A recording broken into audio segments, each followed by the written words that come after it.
Bonjour, je viens vous présenter le secteur des élèves à besoins spécifiques du secondaire 2 à Genève. Donc, ce secteur se trouve au sein de la direction générale et comme vous le voyez, j'ai 3 collègues, dont une enseignante qui est, elle, principalement dans les établissements où elle donne des appuis pédagogiques spécialisés. Donc moi, je vais plus parler terrain, de ce que vivent les écoles, des difficultés, des obstacles, des questionnements qu'on rencontre. Peut-être spécifier qu'effectivement, le secteur, il s'occupe de toutes les filières, donc pas uniquement de la formation professionnelle. Donc au départ, ce matin, j'avais un peu peur d'être décalée en me disant, mais mon Dieu, qu'est-ce que je vais raconter avec mes histoires du collège, enfin collège, je vous dis gymnase, hein, en Vaud, quoi, voilà. Gymnase, école de culture générale, tout ça. Mais ce que j'ai entendu dans la matinée me rassure parce qu'en fait, on est dans les mêmes questionnements, dans les mêmes obstacles. Juste pour dire 2 mots sur le secteur, donc il a commencé à se mettre en place il y a environ 15 ans. Moi, j'y suis que depuis 4-5 ans. Et puis, très vite, il a été important de construire un cadre de référence commun. Dans le secondaire 2, ben, vous le savez, il y a beaucoup de formations différentes et donc des contextes d'apprentissage différents. Il était donc important d'essayer de mettre en place ce cadre de référence commun.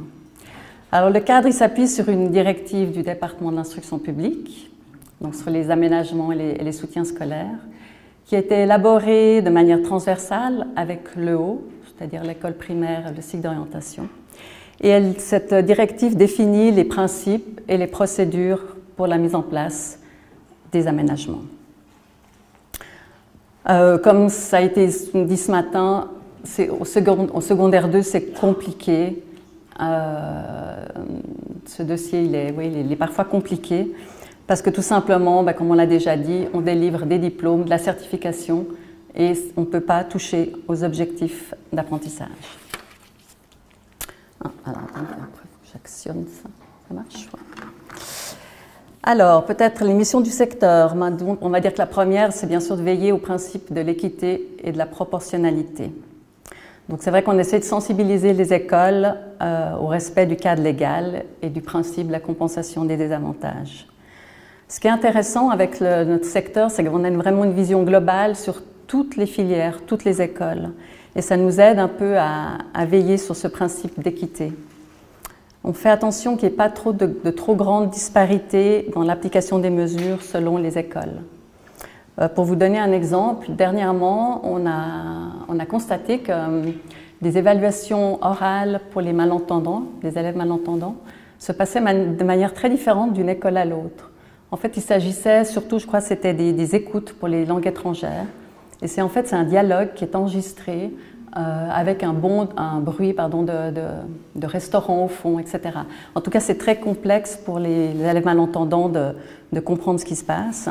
Et en fait, certaines écoles avaient supprimé cette partie-là de l'évaluation orale et d'autres, au contraire, avaient trouvé un aménagement qui consistait à faire le dialogue en live. Donc, c'était 2 personnes qui étaient là, qui faisaient le discours devant l'élève malentendante et ça permettait d'évaluer sa compréhension de la langue. Ensuite, accompagner et soutenir des écoles dans la mise en place des aménagements, je dirais que c'est vraiment notre quotidien. Donc, dans chaque école, on a une personne qui est référente, qu'on appelle référente des élèves à besoins spécifiques. Ça peut être un doyen, maître adjoint ou même un enseignant. Et c'est lui qui s'occupe donc de recevoir les demandes, de les analyser et puis de mettre en place les aménagements, de faire les courriers aux parents d'élèves, etc. Donc, nous, on est vraiment à disposition de ces personnes pour toutes leurs questions, pour leurs interrogations, etc.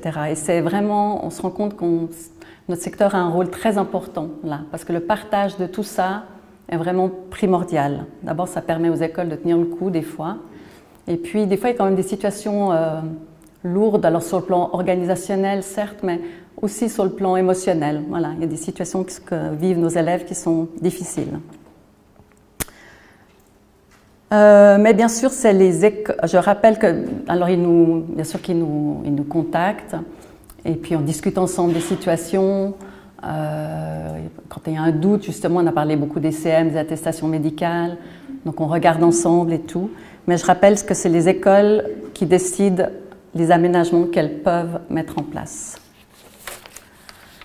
Ensuite, on a ce qui concerne nos intermédiaires, enfin, on est les intermédiaires avec plusieurs services.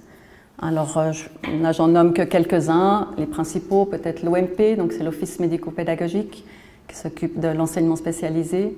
Donc, c'est vrai qu'on a affaire avec, pour nous, certains de nos élèves malvoyants, malentendants et TSA, donc troubles du spectre autistique. On sollicite parfois la prestation d'une enseignante spécialisée. Et puis pour ce faire, nous aidons les écoles à faire les fameuses PES pour avoir l'octroi de la prestation d'un enseignant spécialisé. Avec l'AI, on a parlé beaucoup ce matin, c'est ça, nous on essaie de soutenir les familles à faire des demandes de mesures professionnelles pour leurs jeunes. Quand on voit que ça va être vraiment intéressant, c'est pas toujours facile. Et puis en fait, on a surtout des contacts avec les partenaires de l'AI, donc que ce soit l'ORIF, l'Actif, et ces organismes. Enfin, on se rencontre pour regarder, pour mettre en place des fois des choses. Donc ça, c'est vrai que c'est surtout dans les formations professionnelles. Et puis c'est vraiment une très bonne collaboration. Un autre partenaire, c'est les HUG, les hôpitaux universitaires Genevois, où là, on a un dispositif qui s'appelle l'école à l'hôpital. Et en fait, qui sont pour les élèves qui sont hospitalisés en pédiatrie, puisque la pédiatrie, elle va jusqu'à 18-20 ans. Et nous, on sert surtout d'intermédiaire entre l'école et puis l'école à l'hôpital. Donc ce dispositif fait partie du secteur. Ensuite, j'ai nommé les suivis des situations individuelles les plus complexes, c'est-à-dire que pour certaines situations, normalement, dans tout ce que je viens de vous raconter, c'est quand même les écoles qui font le job, si j'ose dire ça comme ça. Et puis, dans certaines situations qui sont plus compliquées à gérer, là, on intervient, nous, directement. Je vais peut-être vous donner un exemple. Par exemple, on a eu un élève au collège qui a eu un accident de ski et qui s'est retrouvé tétraplégique. Et là, ça a été vraiment toute une organisation, tous des aménagements pour qu'il puisse bien sûr continuer à faire sa formation pour obtenir sa maturité. Donc il a fallu mettre évidemment beaucoup de moyens auxiliaires, puis ça changeait au fur et à mesure de son avancée dans le parcours. Donc le secteur était très présent. Pour la petite histoire, donc le jeune homme, il a eu sa maturité et il est en 2e en droit à l'université. Et puis bon, pour d'autres situations, par exemple là, en ce début d'année, j'ai des référents qui m'appellent un peu démunis. Par exemple, on a une série là de troubles du spectre autistique pour lesquels on avait déjà pourtant pensé des aménagements et tout ça, mais la transition avec le cycle est trop difficile. Ils sont venus 3 jours et ils ne viennent plus du tout. Donc voilà, là il va falloir quand même rencontrer les familles et voir comment s'organiser pour trouver des solutions pour essayer de faire revenir ces élèves. Ensuite, voilà, après, bon, c'est des choses plus simples. En fait, c'est donc la rédaction de documents avec notre unité juridique. Voilà, ça nous arrive de mettre en place des directives ou des marches à suivre. On fait aussi on essaye d'aider au mieux les écoles avec des listings d'outils pédagogiques, ce genre de documents. On a aussi un système d'attribution de moyens, on appelle ça comme ça, où en fait les référents sont dégrévés par leur école, bien sûr, mais notre direction générale donne aussi du temps. Et puis on a un dispositif qui s'appelle les heures au cachet, c'est-à-dire que les enseignants peuvent donner des cours d'appui pédagogique, donc personnalisés pour des élèves à besoins spécifiques. C'est dans un laps de temps donné, généralement il y a vraiment un objectif, mais voilà, c'est des choses qui peuvent être mises en place, qui sont pas mal utilisées et les enseignants sont donc payés en plus au cachet. Ils peuvent être aussi payés au cachet quand ils ont des élèves à besoins spécifiques qui demandent toute une organisation, où il faut créer du matériel pédagogique, où il faut avoir le souci de faire des réseaux et tout. Donc là, ils peuvent aussi être payés au cachet. Ensuite, système de monitorage des mesures. Bon, ça, enfin, oui, quand même en parler, c'est donc MMS, c'est un dispositif aussi transversal avec l'école obligatoire qui permet en fait de voir les élèves, de quels troubles ils ont et quel aménagement a été mis en place durant tout le parcours. Donc, ce qui est intéressant, quand les choses sont bien faites, c'est que les données, elles sont entrées déjà à l'école primaire, et puis comme ça, on a la suite de tout l'accompagnement qui a été mis en place. Ça, c'était un gros dossier pour les écoles, puisque c'est elles qui doivent rentrer les données. Elles ont dû être formées, tout ça, voilà, c'était assez compliqué. Maintenant, ça commence à prendre forme. Et bien sûr que l'objectif premier de ce monitorage est de créer des statistiques, parce qu'on peut sortir des tableaux Cognos pour étudier différentes problématiques. Et puis, là, la dernière chose, c'est la création d'un site internet qui s'appelle Cap Intégration, qui se fait aussi de manière transversale. Et puis on a un comité où il y a aussi des gens de l'OMP, du service santé jeunesse, enfin vraiment interdisciplinaire, où on essaye de... Donc sur ce site, vous trouvez toute la définition des troubles, des pathologies, des aménagements, des procédures, voilà, tout y est raconté, référencé. Et puis, voilà, on essaye de le faire vivre avec des articles, avec des propositions de formation un peu autour de cette problématique. Ça s'adresse autant, il y a pas mal les enseignants qui nous disent qu'ils vont là-dessus, les parents, beaucoup les parents, et puis peut-être d'autres personnes. En fait, je me rends compte que je parle des élèves à besoins spécifiques et peut-être que c'est juste intéressant de définir ce que sont pour nous les élèves à besoins spécifiques. Donc la grande clientèle, comme on l'a vu ce matin, c'est les élèves porteurs d'un trouble 10. Alors quand on dit 10, c'est tous les 10, dysphasie, dysgraphie, voilà, etc. Ensuite, on a les élèves troubles de l'attention, de l'hyperactivité et du trouble du spectre autistique. On a les élèves porteurs d'une déficience sensorielle ou motrice, donc j'ai évoqué les élèves malvoyants, malentendants, ou bien d'une maladie invalidante durable. Les élèves accidentés aussi, ou qui sont atteints temporairement dans leur santé. Et puis, il y a une nouvelle catégorie qui devient de plus en plus importante. Moi, je l'ai aussi entendu ce matin. Et puis au départ, notre secteur c'était tout le suivi de l'élève qui s'occupait de ses élèves, mais là, on a de plus en plus d'élèves où se sont demandés des aménagements. C'est donc les élèves présentant des troubles anxieux, ce qu'on appelle phobie scolaire, enfin problème psy, quoi. Plus loin, j'ai des tableaux pour un peu illustrer au niveau chiffres combien ça représente un peu ces différentes catégories. Voilà, si on parle des aménagements, donc pour tous les aménagements, on demande bien sûr une attestation médicale. Pour ce qui concerne les formations professionnelles, on envoie régulièrement des tableaux à l'OFPC, donc c'est l'Office de formation professionnelle, où on indique quels sont les élèves qui bénéficient des mesures et les décisions qui ont été prises. Et puis, surtout, avant les examens certificatifs, voilà, ça se fait de manière un peu plus officielle. Et puis, c'est l'OFPC qui valide les mesures en concertation avec les experts parfois, quoi. Parfois, on a les conseillers en formation qui nous appellent aussi pour certains élèves qui aimeraient des précisions, ou bien eux, ils ont des informations à nous donner. Mais je dirais que avec les formations professionnelles, c'est assez fluide en fait, la collaboration. Autrement, les aménagements scolaires, on voulait juste vous montrer un petit peu quels étaient les aménagements qu'on mettait le plus souvent en place. Donc voilà, le premier, l'attribution d'outils de travail de référence, donc c'est les dictionnaires sans définition, les guides de lecture, ordinateur, moyens auxiliaires. Alors, ordinateur, j'évoquerai plus tard la problématique parce que c'est vrai qu'on a de plus en plus de demandes. Deuxième, bon, rien à dire, c'est l'ajustement des supports d'apprentissage et d'évaluation. Le troisième, c'est le temps supplémentaire. Donc, voilà, dans nos écoles, le temps supplémentaire est garanti pour toutes les grandes évaluations, ce qu'on appelle les semestrielles ou les épreuves regroupées. Là, toutes les écoles se sont organisées, chacune à leur manière. Il y en a qui mettent dans une salle aussi spéciale.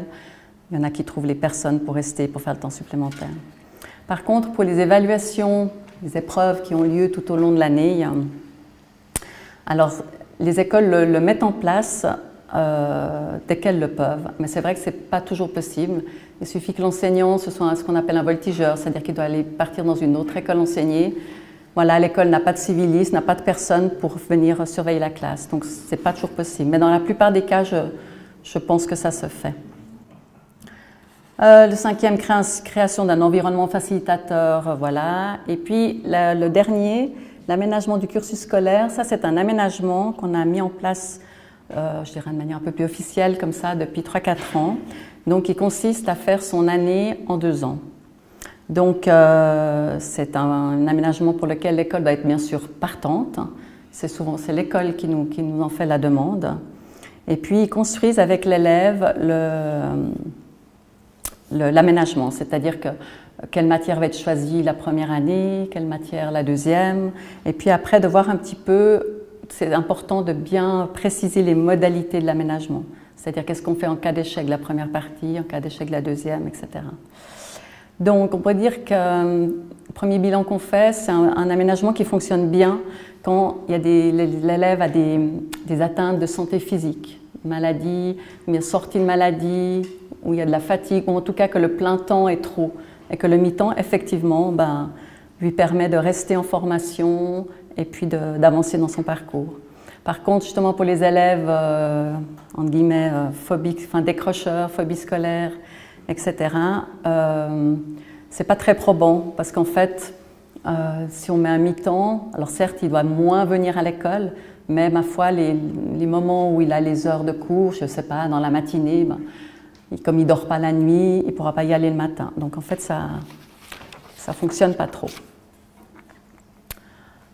Ah, c'est pas ce que je voulais. Je peux revenir en arrière? Non? Bon. Alors, je voulais parler d'abord de ça. Voilà. Alors, les pourcentages des élèves bénéficient d'aménagement dans les écoles. Donc, je ne sais pas ce que vous voyez. Je sais pas, vous n'arrivez pas à lire, je pense, les petites choses. Alors, en orange, c'est les CFP. D'accord? Donc, on peut voir que les deux qui dépassent, là, c'est le CFP Art et le CFP Nature-Environnement, qui ont plus d'élèves à besoins spécifiques. Autrement, sur ce graphique, on voit que les ECG, qui sont en vert, elles ont plus d'élèves à besoins spécifiques que les collèges qui sont en gris. Les bleus, c'est les écoles de com, mais les deux grands bleus, c'est où il y a école de com et ECG. C'est pour ça qu'ils ont plus d'élèves aussi à besoins spécifiques. Mais on peut dire que ces chiffres ils correspondent à la prévalence, c'est-à-dire que la moyenne qui est de 7 à 10% de la population. Donc on est un peu dans ces clous. Là, c'est le pourcentage des élèves par trouble.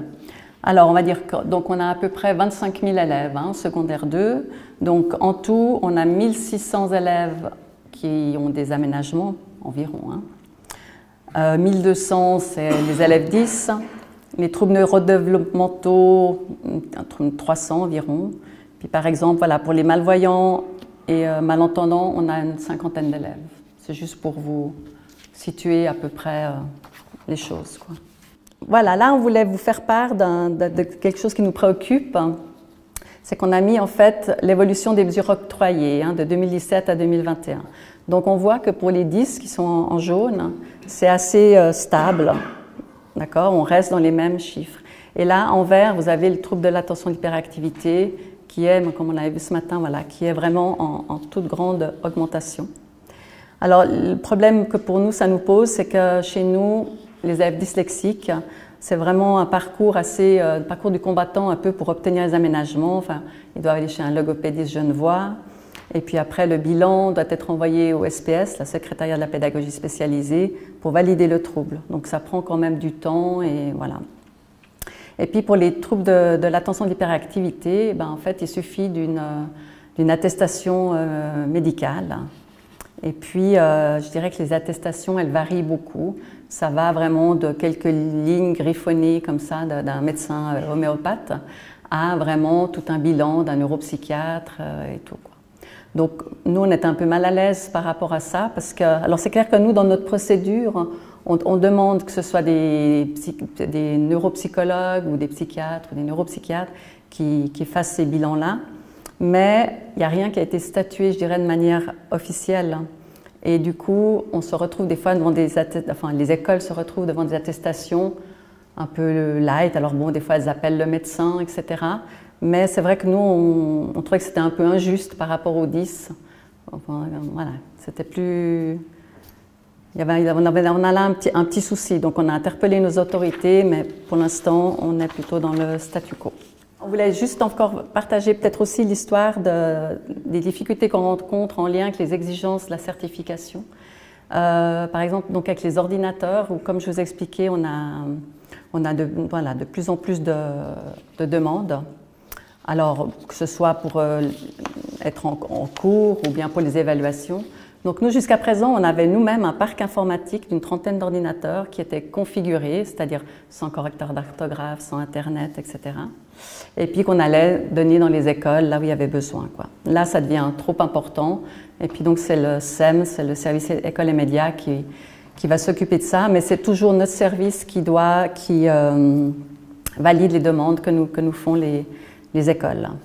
Et puis, c'est vrai que cette mesure, elle était réservée principalement, je dirais, aux élèves dysgraphiques ou dyspraxiques, ou qui avaient un problème de motricité manuelle. Mais maintenant, voilà, on a de plus en plus d'élèves dyslexiques qui demandent cet aménagement. Et puis, on a un peu emprunté pour... alors, pour les cours, voilà, si les écoles sont d'accord, ben, il prend son ordinateur. Mais pour ça devient compliqué pour les évaluations. Bon, voilà, pour des grosses situations de dyslexie, on entre en matière, mais autrement pas.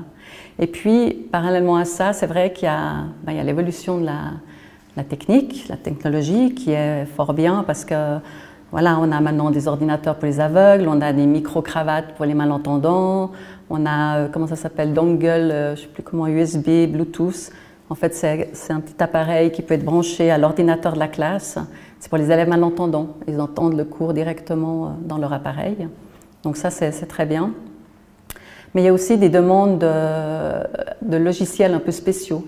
Enfin là, je ne sais pas en tête, j'ai un qui s'appelle, je crois, GeoZebra, qui en fait vient aider les élèves dysphasiques. Ça, je crois, c'est une histoire de voir en 3D, mais qui donne aussi beaucoup les solutions. En tout cas, là, les écoles, elles ont pour l'instant refusé ce logiciel. Elles trouvaient que justement on touchait aux objectifs d'apprentissage.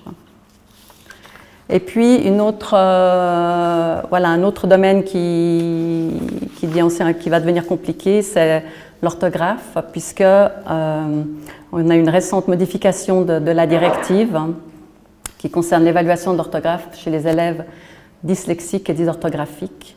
C'est-à-dire qu'il y a eu une intervention, je crois, des associations parents d'élèves dyslexiques qui a donné lieu à une motion au Grand Conseil et puis qui a été validée. Donc voilà, ce qui est proposé, c'est vraiment d'évaluer différemment ces élèves-là. Donc notre service d'évaluation est en train de... Alors ce qui est proposé, c'est de limiter l'évaluation de l'orthographe dans le travail, de prendre que quelques paragraphes ou d'axer juste sur limiter l'évaluation à un aspect spécifique comme les accords. Mais enfin, ça semble vraiment très très compliqué à mettre en place pour le S2. Ça va être vraiment un sacré challenge. Donc je disais que le service d'évaluation est en train de chercher des solutions, mais c'est vrai que ce qui ressort, c'est que l'impression vraiment que là, actuellement, comme on fait les plans d'études, etc. et tout, on a l'impression qu'on va venir toucher à ces fameux objectifs d'apprentissage. Voilà, donc, toc. Alors, pour finir, on retrouve aussi ce qu'on a dit un peu ce matin. C'est vrai que nous, avec les écoles, on essaie de travailler ce concept que l'élève reste acteur de sa formation. C'est-à-dire qu'il s'approprie en fait que ces mesures, parce qu'on a aussi l'impression des fois que ces mesures, elles sont mises un peu comme ça automatiquement, le temps supplémentaire, hein. Et puis que ça vaudrait la peine que l'élève y réfléchisse, qu'est-ce qui vraiment lui est utile, qu'il s'approprie les choses pour vraiment qu'il les fasse siennes, et puis qu'il avance dans son parcours de formation. On se rend compte que 2 élèves dyslexiques, il y a des mesures qui marchent bien chez l'un, qui ne marcheront pas chez l'autre. Donc ça nous semble important que l'élève, d'abord, il développe ses propres stratégies pour avancer, alors bien sûr qu'il qu'il accepte, qu'il demande de l'aide, qu'il aille à la rencontre des enseignants. Enfin, les écoles, elles proposent quand même pas mal de choses. Donc vraiment qu'il essaye de les prendre et puis de se construire lui-même ses aménagements, quoi, ce qui va lui permettre de surmonter au mieux les obstacles et puis d'obtenir sa fameuse certification. Voilà, j'ai terminé.